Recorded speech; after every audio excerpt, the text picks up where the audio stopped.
Masaya kasi it turned out good naman eh. Classy, fun, tapos sweet. Parang reflection ng persona ko. Kaya na-express ko yung sarili ko.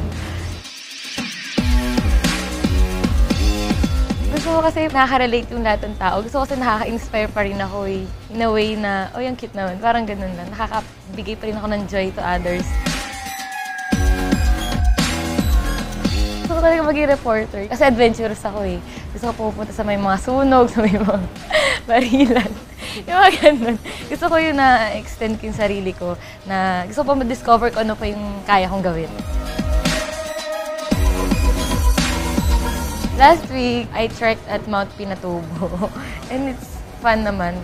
Kasi kaya ko pala yun na maglakad ng 1.5 hour, mag-travel doon ng malayo. Yung gusto ko mga ganun. Mga zipline, bungee jumping. Gusto ko yung mga ganun.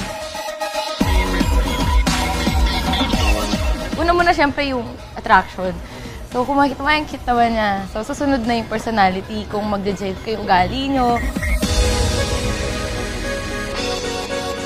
Siguro about music, government. Oo. Siyempre. Kasi di ba global village tayo, so shared in one community. Gusto ko kasi yung ano sa civic engagement. Milig din po ako sa mga ganun.